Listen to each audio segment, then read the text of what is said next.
आपके। हाँ, उससे पहले मैंने क्या डिस्कस किया था पिछले वीक में, एक बार थोड़ा सा रिकॉल करा दूंगा, नहीं हो सकता है आपको आज जो पढ़ाऊँ वो आप शायद नहीं कैच कर पाओ, ठीक है। चलो, तो क्या हमने आप बात की थी बेटा, सबसे पहले I talked about the solubility,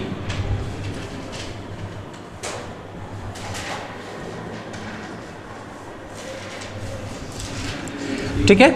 देखो, आई told you about the solubility, हमने सॉल्युबिलिटी के बारे में बेटा आपको पढ़ा दिया था, ठीक है। कौन कौन से सॉल्युबिलिटी हम लोग देखा था, सॉलिड का liquid solution, solid dissolve in liquid solution, liquid dissolve in liquid solution as well as gas dissolve in liquid solution. तो थोड़ा सा एक बार क्विक रिवीजन कर लेंगे उन सब चीजों के बारे में within a 5 minute, and then after I will continue with the topic gas dissolve in the liquid solution. वही कराना था शायद आप लोग को, ठीक है। उससे रिलेटेड एक लॉ है वो बताना है, उससे रिलेटेड क्वेश्चन है वो करा देंगे आपको, ठीक है। और जो भी नोट्स रहेगा रिगार्डिंग वो आपको लिखवा दूंगा आज के ही क्लास में, ठीक है। तो चलो, सबसे पहले एक बार हम लोग रिवाइज कर लेते हैं बेटा, क्या है, आई told you about the solid dissolve in the liquid solution, solid dissolved, ठीक है बेटा। सबसे पहले हमने बात किया था किसके बारे में, सॉलिड डिसॉल्व इन लिक्विड के बारे में बात किया था, ठीक है। देखो, सॉलिड जब हमारा सॉल्यूट की तरह एक्ट कर रहा है और liquid acting as a solvent, तो this type of solution will be called as your solid dissolve in liquid solution, ठीक है। ये तो रही बात इसके डेफिनेशन की। And then after I told you about 2 or 3 different things also, like saturated solution, unsaturated solution as well as super saturated solution. इसके बारे में हम लोग डिटेल डिस्कस कर चुके हैं, need not to be discuss once again, ठीक। And then after I discuss about the beta factors affecting, ठीक है, क्या क्या फैक्टर्स हैं जो अफेक्ट करेंगे किसके वाले, सॉलिड के सॉल्युबिलिटी को, किसमें, लिक्विड्स में। Regarding that I told you the very first, कह सकते हैं कि बेटा factors which was the nature of the solute and solvent, याद है किसके बारे में बात किया था बेटा हम लोगों ने, नेचर ऑफ सॉल्यूट के बारे में बात किया था, ठीक है। फिर से एक लाइन रिवाइज करा देते हैं बेटा उसको, कि अगर सॉल्यूट आपका पोलर नेचर का है तो वाटर में डिसॉल्व हो जाएगा, because water is also of your polar nature, ठीक है। सिमिलरली अगर सॉल्यूट आपका नॉन पोलर नेचर है तो वो भी आपका क्या होगा बेटा, non polar solvent like benzene, carbon tetrachloride, ether, इन सब में क्या होगा, डिसॉल्व हो जाएगा। It does mean like dissolves like, ये वर्ड लिखा था हमने बोर्ड पे, ठीक। चलो, ये हमको क्लियर है बेटा। सेकंड पॉइंट उसके बाद हमने बताया था बेटा आपको टेम्परेचर से रिलेटेड, ठीक है। अच्छा, जरूरी नहीं कि सेकंड यही लिखवाऊंगा, ऑर्डर कोई भी हो सकता है, हाँ, ठीक है। तो चलो फिलहाल पहले बात कर लेते हैं टेम्परेचर के लिए ही। देखो, टेम्परेचर 2 तरीके से चेंज हो सकता है बेटा, इधर द टेम्परेचर विल इंक्रीज और टेम्परेचर विल डिक्रीज। बताया था ये चीज, जब टेम्परेचर इंक्रीज करेगा बेटा तो मॉलिक्यूल्स की काइनेटिक एनर्जी बढ़ेगी और आपकी सॉल्युबिलिटी क्या हो जाएगी, बढ़ जाएगी। काइनेटिक एनर्जी बढ़ेगी तो सॉल्युबिलिटी बढ़ जाएगी सॉलिड के केस में। वहीं टेम्परेचर कम होगा तो मॉलिक्यूल्स की काइनेटिक एनर्जी कम हो जाएगी, रेट ऑफ डिसोल्यूशन कम हो जाएगा और सॉल्युबिलिटी डिक्रीज हो जाएगी। Got it. चलो, यहां तक तो याद है बेटा आप लोग को। थर्ड वन बात किया था किसके बारे में, कॉन्सेंट्रेशन ऑफ द सोल्यूशन, ठीक है, कॉन्सेंट्रेशन की बात की थी, ठीक है। ये आपको करके भी दिखाया था प्रैक्टिकली ये चीज, कि सोल्यूशन में जब जैसे जैसे हमारा सोल्यूट का अमाउंट बढ़ते जाएगा उसकी सॉल्युबिलिटी क्या होगी, घटती चल जाएगी। समझ आई बात, ठीक है। ये डिस्कस किया था हम लोगों ने। एंड फोर्थ वन क्या बात करेंगे बेटा, प्रेशर। देखो, वी ऑल नो दैट कि हमारे पास सॉलिड्स क्या होते हैं बेटा, सॉलिड्स आर इनकॉम्प्रेसिबल, सॉलिड्स हमारे क्या है, इनकॉम्प्रेसिबल है। तो प्रेशर का उस पर कोई कह सकते हैं कि सिग्निफिकेंट रोल नहीं होता है, therefore pressure does not have any significant role for the solubility of solid in liquid solution, ठीक है। प्रेशर का वहां पे कोई ज्यादा इफेक्ट रोल नहीं है, अनटिल अनलेस आप टेम्परेचर नहीं इंक्रीज कर रहे हो। Got it. चलो, यहां तक समझ में आए। पांचवा क्या बात कर सकते हैं बेटा, स्टीयरिंग, ठीक है। भाई हम कोई भी ऐसा, लेट्स से कि समर सीजन आ रहा है, हम अगर कोई ड्रिंक वगैरह बनाते हैं, शुगर ऐड करते हैं उसमें, तो हम चम्मच से क्या करते हैं बेटा, स्टीयरिंग करते हैं ना, ठीक है। जैसे जैसे हम वो करते हैं, वो जो भी आप उसमें सॉल्ट ऐड किए हो, शुगर ऐड किए हो, जो भी आज ऐड किए हो, वो ज़्यादा जल्दी डिसॉल्व हो जाता है। Reason is behind the same thing, kinetic energy, ठीक है, आपका वो जल्दी डिसॉल्व हो जाएगा। और एक पॉइंट बताइए किसके बारे में डिस्कस किया था हमने, सरफेस एरिया, ठीक। 6 पॉइंट किसके बारे में हम लोग डिस्कस किए थे बेटा, यहाँ पे सरफेस एरिया के बारे में हम लोग ने डिस्कस किया था। देखो, आई टोल्ड यू 2 डिफरेंट एग्जांपल, कि जो शुगर क्रिस्टल नॉर्मली यूजुअली जो हमारे घर में अवेलेबल होता है आप वो लो, और एक जो मिश्री मिलती है मार्केट में थोड़ा सा बड़ा साइज का होता है। दोनों को आप 100 ml ऑफ वाटर में डिसॉल्व करने की कोशिश करो, कौन जल्दी डिसॉल्व होगा, जिसका क्रिस्टल छोटा है। इट डज मीन हाँ, जिसका, इसका मतलब बेटा जिसका सरफेस एरिया कम है उसकी सॉल्युबिलिटी ज्यादा होगी, जिसकी सरफेस एरिया ज्यादा उसकी सॉल्युबिलिटी कम होगी। All this things I have told you regarding the solubility of solid in liquid solution. उसके बाद हमने बात किया था किसके बारे में बेटा, liquid dissolve in liquid solution, liquid in liquid solution, ठीक है ना। देखो ये हम इसका जो डेमोन्स्ट्रेशन है मैं यहाँ नहीं करा पा रहा हूँ, और भी जो घर पे क्लासेस चलती हैं मैं वहाँ पे कराया हूँ, मैं उसका वीडियो लिंक सेंड करूँगा आपको, देख लेना उसको, उतना ही पार्ट देख लेना, बाकी मत देखना, कितना मन करता है वो हमको पता है, ठीक है, उतना देख लेना जरूर से, क्योंकि वो पॉसिबल नहीं है कि हम यहाँ पे लाके करा सके, ठीक है। तो देखो बेटा लिक्विड लिक्विड डिसॉल्व सोल्यूशन में इसका भी सेम वही चीज़ है। Again let us suppose you are taking the 1 tablespoon of oil, कोई भी आप ले रहे हो, कुकिंग ऑयल या जो भी आप ले रहे हो, आप वाटर में ऐड करोगे, इट विल नॉट बी मिक्सिबल, वो मिलेगा नहीं आपस में।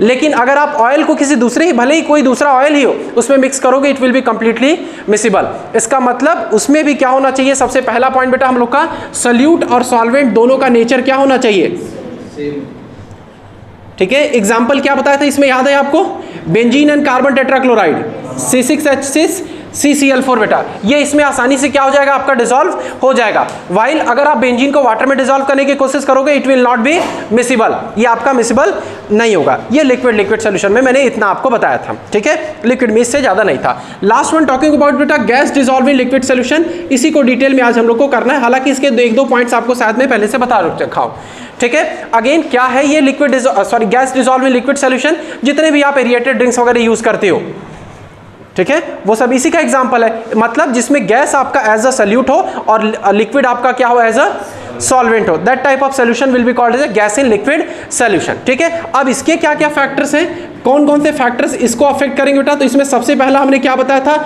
इसमें भी nature of the gas, very good, nature of the gas, ठीक है ना। सेम वही एग्जांपल बेटा, दो मैं यहाँ पे एक लाइन खींचता हूँ, यहाँ पे 2-3 different type of gases, NH3, HCl, SO2, CO2, ठीक है, ये सब अलग अलग गैसेस में लिख रहा हूँ, ये सभी गैसेस आपके डाइपोलर इन नेचर है।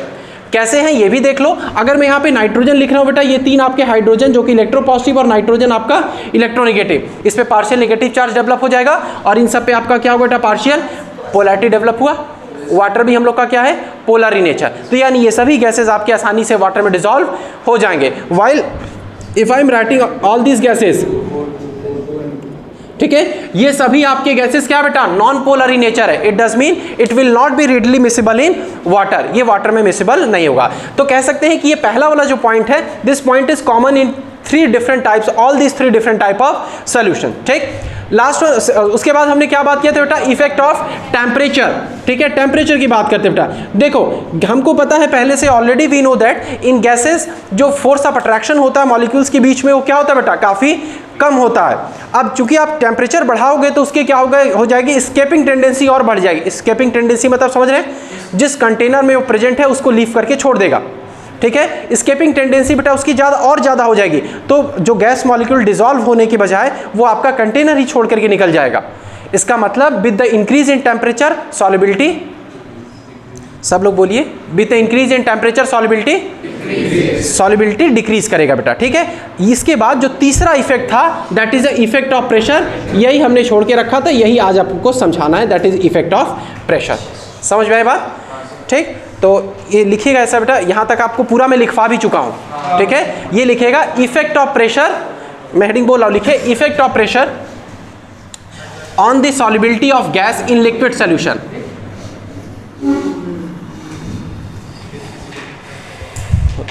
वीडियो ऑन है ना, लिखे बेटा effect of pressure on the solubility of liquid solution.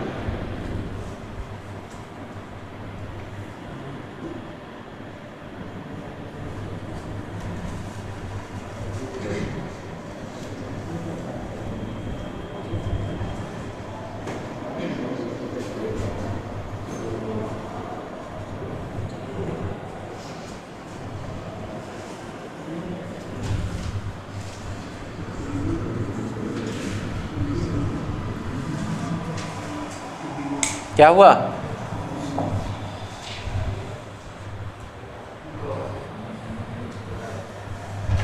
बताएं। कुछ भी मत लिखना, पूरा हम लिखवाएंगे, समझ लो पहले पूरा 15-20 मिनट पहले पूरा एक्सप्लेन करेंगे अच्छे से, एकदम रटवा दूंगा, गारंटी है इस बात की।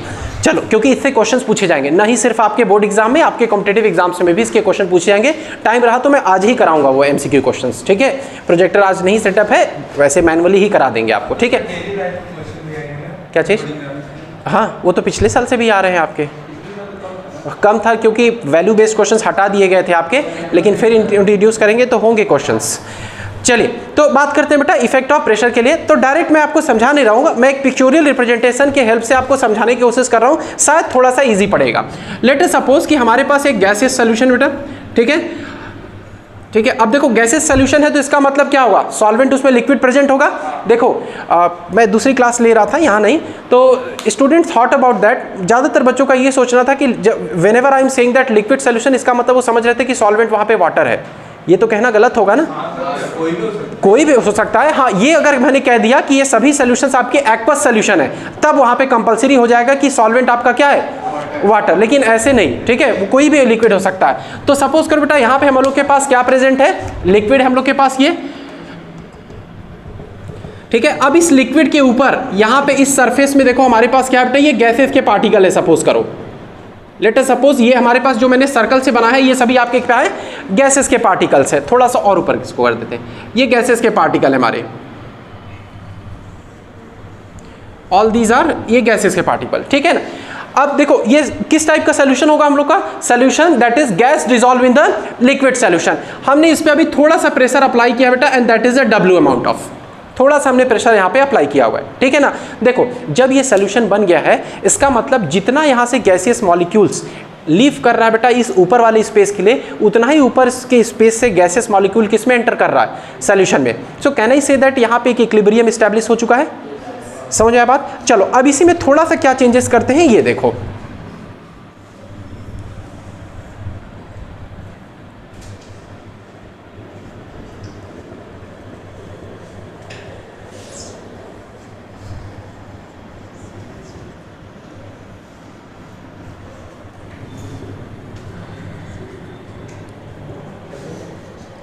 अब दिख रहा है बेटा यहाँ पे, I have increase the pressure. कैसे इंक्रीज किया हमने, ये W1 W3 जो मास है उसको हमने बढ़ा दिया। तो अब अगर ध्यान से देखोगे बेटा तो आपको दिख रहा है इसके कंपैरेटिवली यहाँ पे गैसेस के पार्टिकल्स ज्यादा दिख रहे हैं। इसका मतलब ज्यादा नंबर ऑफ पार्टिकल्स, हाँ क्लोजली पैक्ड एक तरीके से कह सकते हैं, ठीक है ना। तो ज्यादा नंबर ऑफ पार्टिकल आपका यहाँ इस स्पेस में है, तो कैन आई से दैट बेटा मोर number of particles will enter into this solution, या सॉल्वेंट जो भी आपका लिक्विड है ज्यादा नंबर ऑफ पार्टिकल एंटर करेगा, और उतना ही नंबर ऑफ पार्टिकल यहाँ पे भी वापस क्या करेगा, लिफ्ट करके ऊपर स्पेस में आएगा। इट डज मीन ये तब तक ये प्रोसेस चलता रहेगा जब तक कि एक नया इक्विलिब्रियम ना एस्टैब्लिश हो जाए।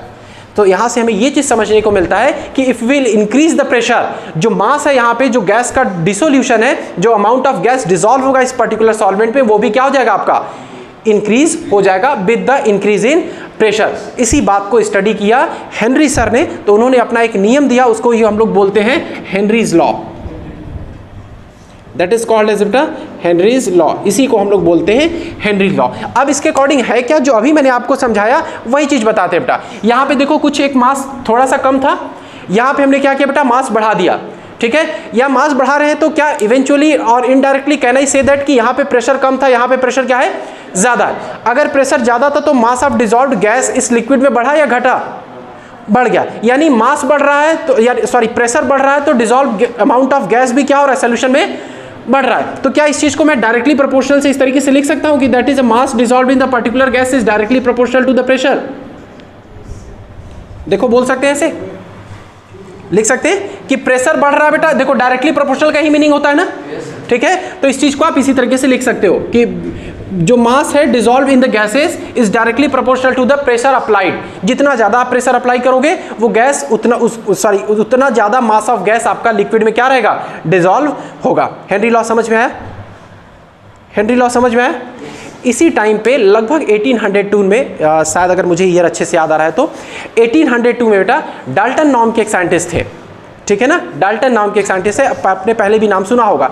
उन्होंने भी लगभग कुछ सेम ऐसा ही एक एक्सपेरिमेंट कंडक्ट किया, एंड ही फाउंड दैट, उन्होंने सेम ऐसा ही, सुन लो पहले ध्यान से, सेम ऐसा ही एक्सपेरिमेंट उन्होंने कंडक्ट किया। उन्होंने ये बताया कि अगर जो मास ऑफ गैस इसमें डिसॉल्व हो रहा है, अगर उस मास को हम मोल फ्रैक्शन के टर्म में रिप्रेजेंट करें, फिर से I am repeating again my words. उन्होंने ये बताया this same experiment was conducted by the Dalton sir at the time I can say over 1802 and he found that उन्होंने ये चीज बताया कि जो मास ऑफ गैस डिसॉल्व है, अगर इसको मास की जगह हम मोल फ्रैक्शन के टर्म में रिप्रेजेंट करें, मोल फ्रैक्शन भी क्या है, मोल मतलब क्या है बेटा, अमाउंट ही तो है किसी चीज का, तो कह सकते हैं कि मास को रिप्रेजेंट करने का एक दूसरा तरीका है बस। तो उन्होंने यही चीज कहा कि अगर इस मास की जगह हम इसको मोल फ्रैक्शन में टर्म को रिप्रेजेंट करें, मतलब गैस की सॉल्युबिलिटी को अगर मोल फ्रैक्शन के टर्म में रिप्रेजेंट करें, तो इस हेनरी लॉ को हम ऐसे लिख सकते हैं, that is P is directly proportional to the mole fraction of the solute.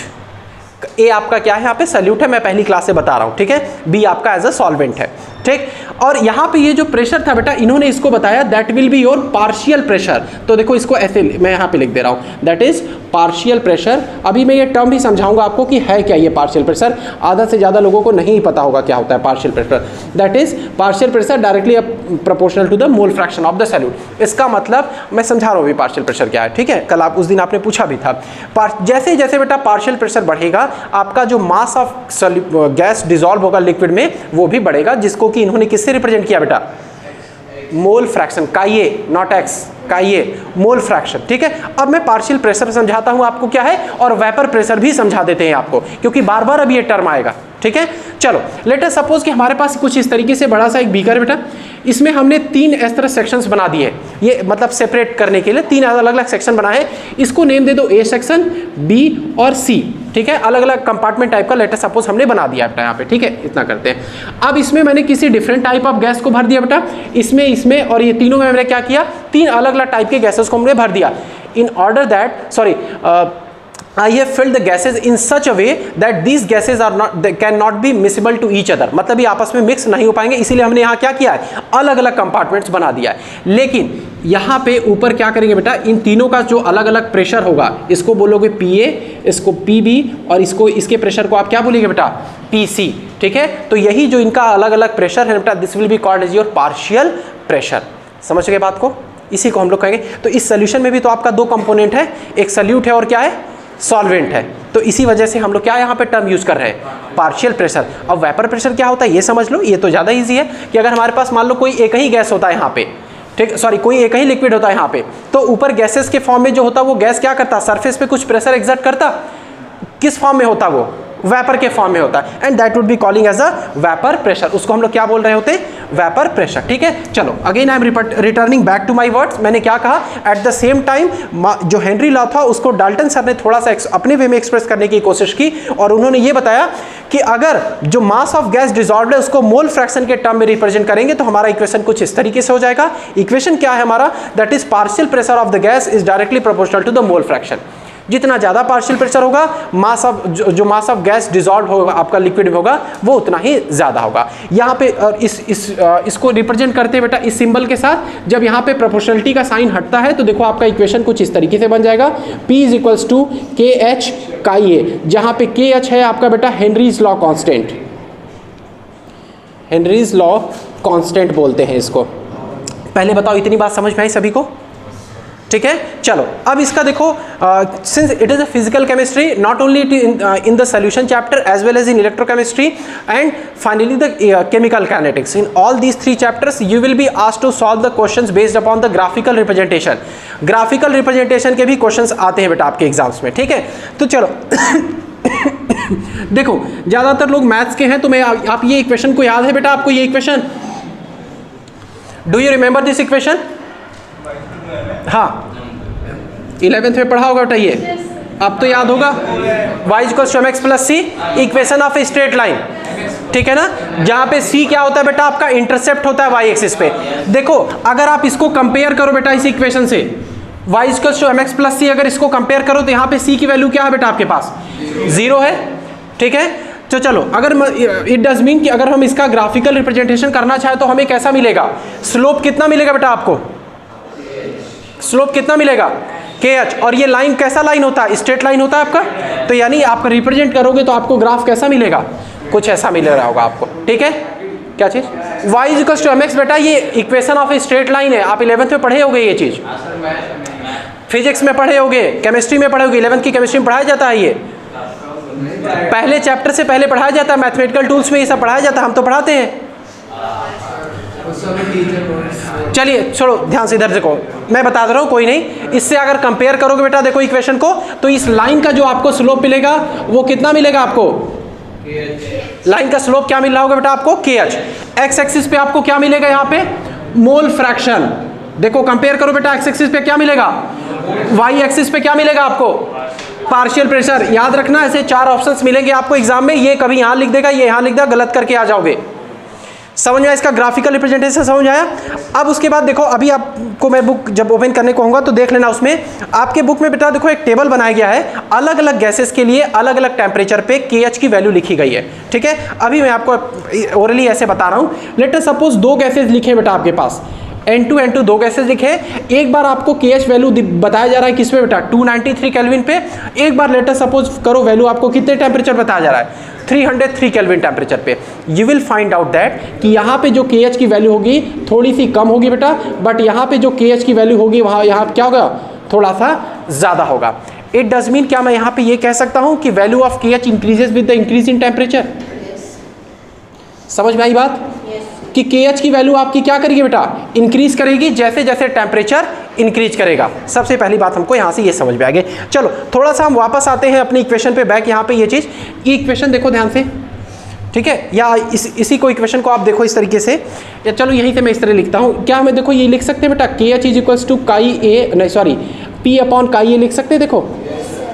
ठीक है, अगर मैं इसको रिमूव कर दूँ यहाँ से तो इसको प्रोपोर्शनलिटी का साइन हटा लगा के ऐसे लिख सकते हैं। So can I say that कि जो आपका सॉल्युबिलिटी, ये मोल फ्रैक्शन क्या है? सॉल्युबिलिटी ही तो है गैस की। इसका मतलब जैसे जैसे KH की वैल्यू बढ़ेगी सॉल्युबिलिटी क्या होगा बेटा हम लोग का? डिक्रीज करेगा, क्योंकि इन्वर्सली प्रोपोर्शनल का रिलेशन है। तो अभी मैंने यह कहा कि इसकी 2 वैल्यूज आपको दी गई, इसकी वैल्यू लेस है, इसकी वैल्यू ज़्यादा है। किसकी वैल्यू? KH की वैल्यू। तो अगर इसके लिए KH की वैल्यू ज़्यादा है तो इसकी सॉल्युबिलिटी क्या होगी? कम। यानी टेम्परेचर बढ़ने के साथ साथ गैस की सॉल्युबिलिटी आपकी क्या हो जाएगी? कम हो जाएगी। जो अभी आप पढ़ रहे थे देखो, इससे प्रूफ हो गया। इसके पहले वाले पॉइंट में पढ़ाया था कि टेम्परेचर बढ़ेगा तो सॉल्युबिलिटी क्या होगा हम लोग का? घट जाएगा। देखो यहाँ पे प्रूफ हो गया हम लोग का। ठीक, अब अगर आपसे क्वेश्चन पूछा जाता है कि you have been provided with the 3 different gases, helium, nitrogen, oxygen, write the correct order of their solubility in the gases. ठीक है, इनका करेक्ट ऑर्डर लिखे सॉल्युबिलिटी के। आपको KH की वैल्यू दी रहेगी। लेट अस सपोज मैं रैंडमली कोई वैल्यू लिख रहा, जरूरी नहीं कि यही वैल्यूज होगा। लेट अस सपोज इसकी वैल्यू दी है बेटा 29.6, इसकी वैल्यू 76.48 और इसकी वैल्यू दिया 86.48। जिसके लिए KH की वैल्यू जितनी ज़्यादा उसकी सॉल्युबिलिटी उतनी कम। तो यानी सबसे कम सॉल्युबल कौन होगा आपका? O2। तो सबसे पहले आप क्या लिखोगे? O2, then after N2 and then after helium. एक क्वेश्चन कर पाओगे ऐसे आप? जैसे जैसे KH की वैल्यू बढ़ेगी सॉल्युबिलिटी आपकी क्या हो जाएगी? घटती चली जाएगी। इतनी बातें क्लियर है? ये इतना पूरा क्या था बेटा हमारा? हेनरीज लॉ का एक्सप्लेनेशन था according to the effect of pressure. किसके लिए? जब गैस आपका डिजॉल्व होगा लिक्विड में। समझ में आई थी बातें? अब इसके एप्लीकेशंस की बात करते हैं। वैल्यू बेस्ड क्वेश्चंस, इसके एप्लीकेशंस क्या आ सकते हैं? ठीक है, चलो यहीं पे मैं इरेज करके लिख रहा हूँ इसके एप्लीकेशन के क्वेश्चंस।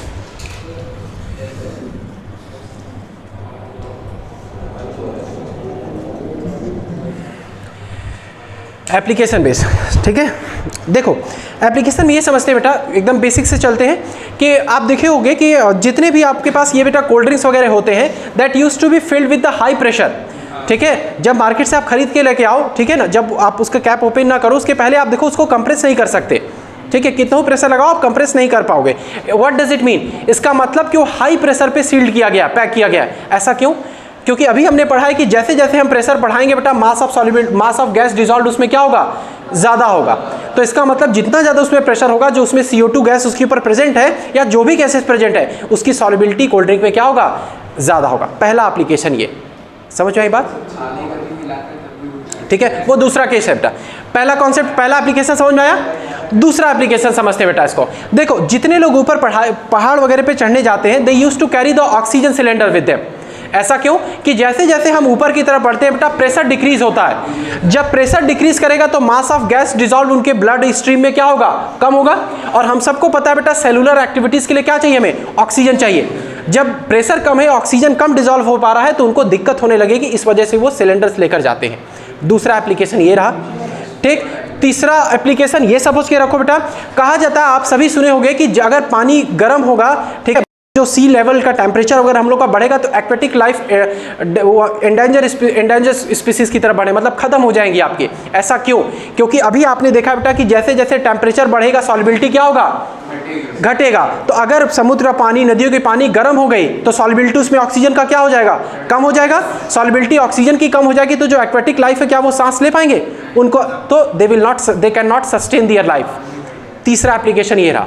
चौथा एप्लीकेशन, इससे क्वेश्चन कई बार पूछे जाते हैं बेटा आपसे कि जितने भी आपके स्कूबा ड्राइवर्स होते हैं, स्कूबा ड्राइवर्स मतलब गोताखोर जो पानी के नीचे जाते हैं, ठीक है, तो जब वो पानी के नीचे जाते हैं बेटा, तो देखो जैसे जैसे आप नीचे बढ़ोगे प्रेशर डिक्रीज करेगा, सॉरी प्रेशर इंक्रीज करेगा, हाँ प्रेशर इंक्रीज करेगा आपका। तो जब प्रेशर इंक्रीज करेगा तो जो गैस है वो बहुत तेज, क्योंकि हमने पढ़ा बेटा यहाँ पे प्रेशर इंक्रीज करेगा तो मास ऑफ गैस डिसॉल्व क्या होगा, उनके ब्लड स्ट्रीम में बढ़ेगा, ठीक है। तो इसलिए वो करते क्या है कि वो जो ऑक्सीजन सिलेंडर अपने पास लिए रहते हैं उसमें 3 प्रकार के गैसेस होते हैं बेटा आपके, हीलियम, नाइट्रोजन, ऑक्सीजन, ठीक है। 32, 52 और 11 करके परसेंटेज होता है आपका इतना, ठीक है। ऐसा इसलिए होता है कि जब वो नीचे जाएंगे तो ऑक्सीजन तो डिसॉल्व होगा ही आपका, ठीक है, नाइट्रोजन भी साथ साथ डिसॉल्व होगा। तो अब इससे होगा क्या, देखो आपका जब वो ऊपर की तरफ चढ़ा, क्योंकि प्रेशर जैसे नीचे जाएंगे प्रेशर बढ़ेगा तो ज़्यादातर मास ऑफ गैस उनके ब्लड स्ट्रीम में डिसॉल्व होगा। लेकिन जैसे जैसे वो ऊपर आएंगे तो प्रेशर घटेगा तो अब मास भी डिसॉल्व गैस कम होगा,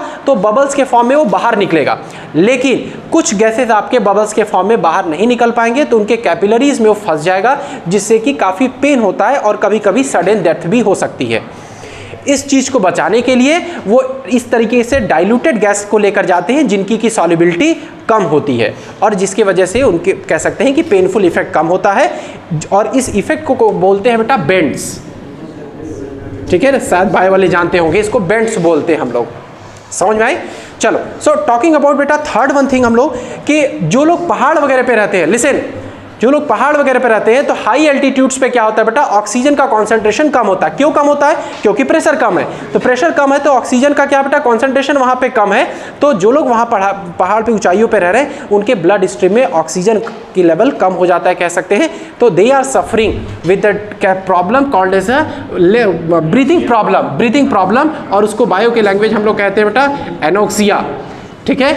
ये रहा उसका आपका एप्लीकेशन, समझ में आई बात। तो इतनी सारी चीज़ें थी बेटा आपको किससे रिलेटेड, हेनरी लॉ से रिलेटेड इतनी बातें थी। एक बार फिर से सारी चीज़ें मैं रिवाइज करा दे रहा हूँ। क्या है, इफेक्ट ऑफ प्रेशर में बताया गया था, जैसे जैसे प्रेशर बढ़ेगा मास ऑफ डिसॉल्व्ड गैसेज आपके लिक्विड में क्या होंगे, बढ़ जाएंगे। इस चीज़ को हेनरी सर ने दिया था अपने रूल के थ्रू, डाल्टन सर ने उसी को थोड़ा सा और आगे इंक्रीज किया, और जहाँ पे KH का टर्म था आपका क्या था, ये हेनरी लॉ कांस्टेंट। जैसे जैसे KH की वैल्यू बढ़ेगी सॉल्युबिलिटी आपकी घट जाएगी। यहाँ पे एग्जांपल लेके मैंने बताया। And last one I discuss about the applications of Henry's law, ठीक है। लास्ट बात आती है बेटा लिमिटेशंस, कि हेनरीज लॉ का लिमिटेशन क्या होगा। देखो अगर मैं कह रहा हूँ ये गैस इसके साथ रिएक्ट कर जाए, तब तो ऊपर गैस रह ही नहीं जाएगा ना। इसका मतलब ये जो गैस और लिक्विड है वो आपस में रिएक्ट नहीं करने चाहिए, नहीं तो ये पूरा लॉ आपका फेल कर जाएगा। समझ में आए। चलो अब इस चीज़ को मैं पूरा लिखवा देता हूँ आपको।